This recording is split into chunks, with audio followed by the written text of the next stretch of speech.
ప్రభువైన యేసుక్రీస్తు నామమున మీ అందరికీ శుభములు. మన యొక్క దిన భాగంలో నుండి 2 తిమోతి రాసిన పత్రిక 2వ అధ్యాయము 3వ వచనం. క్రీస్తు యేసు యొక్క మంచి సైనికుని వలె నాతో కూడా శ్రమను అనుభవించుము. ఇక్కడ పౌలు భక్తుడు క్రైస్తవ జీవితంలోకి ప్రవేశించిన ప్రతి ఒక్కరిని ఒక సైనికుడితో పోల్చాడు. ఆ యొక్క సైనికుడు ఏ విధంగా అయితే దేశభక్తి, అంకిత భావము, నిబద్ధత, తన అధికారి చెప్పిన మాటకు ఏ విధంగా అయితే విధేయుడై ఆ విజయం సాధించడానికి తన వంతు ప్రయాసపడతాడో, మనం కూడా ప్రభు దగ్గరికి వెళ్ళడానికి మన వంతు ప్రయాసగా ఆ మహిమా కిరీటం మనం కూడా పొందాలని దేవుని యొక్క ఉన్నతమైన కోరిక. మనం దేవుని యొక్క మహాకృప చేత రక్షించబడ్డాం. ఎప్పుడైతే ఆయన్ని మన సొంత రక్షకుడిగా, మన ప్రభువుగా అంగీకరిస్తామో మనం ఆయన యొక్క సైన్యంలో చేరినట్లే. ఆయన సైన్యంలో ఉన్న మనం ఒక సైనికులం అవుతాం.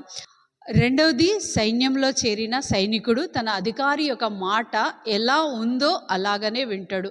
ఇక అందులో ఏమి కలిపేది ఉండదు, ఏం తీసివేసేది ఉండదు. డూ ఆర్ డై అన్న మాట మీదనే తన అధికారి మాట పూర్తిగా వింటాడు.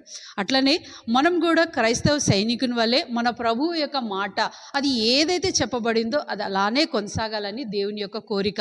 ఆయనని మన అధికారిగా ఎంచాలి, ఆయన మాటకి పూర్తిగా లోబడాలి. మూడవది, సైనికుడు ఎప్పుడైతే సైన్యంలో చేరుతాడో చాలా కష్టం గుండా వెళ్ళవలసిందే. ఎవరికి ఆప్షన్ ఇవ్వబడదు, ఎవరికి కన్సెషన్ ఇవ్వబడదు. ప్రతి ఒక్కరూ ఆ హార్డ్ ట్రైనింగ్ గుండా వెళ్ళవలసిందే. నాలుగవది, ఎప్పుడైతే మనం దేశ సైన్యంలో ఉంటామో ఆ దేశ సైనికుడు ఏ జీవన వ్యాపారంలో తనని తను పూర్తిగా నిమగ్నం చేసుకొనడు. మనం కూడా ఏ జీవన వ్యాపారంలో చిక్కుకోకుండా ప్రభు తొట్టే తిరిగి సునాయాసంగా మాత్రం దొరకదు, కానీ కష్టతరంగా అయినప్పటికీ ఆ మహిమాయుక్తమైన కిరీటం ప్రభు మనకు దయచేవాడై ఉన్నాడు. రండి, ఆయన యొక్క సైన్యంలో చేరడానికి మీరు కూడా ఇష్టపడితే మనమందరం కలిసి ప్రభు తట్టు తిరుగుదాం. రండి, ప్రార్థన చేసుకుందాం.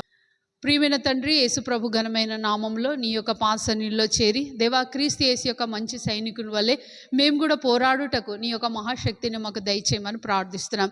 ఏ విధంగా అయితే నిబద్ధత, దృఢ విశ్వాసంతో సైనికుడు పోరాడతాడో దేవా, మేము కూడా నీ కొరకు పోరాటకు మాకు నీ ఉన్నతమైన కృపను అనుగ్రహింప చేయమని ప్రార్థిస్తూ, ఈ రోజంతట్లో దేవా నీ యొక్క దయ మా పైన ఉంచుమని ప్రార్థిస్తూ యేసుక్రీస్తు పరిశుద్ధమైన నామంలో ప్రార్థిస్తున్నాం తండ్రి, ఆమేన్.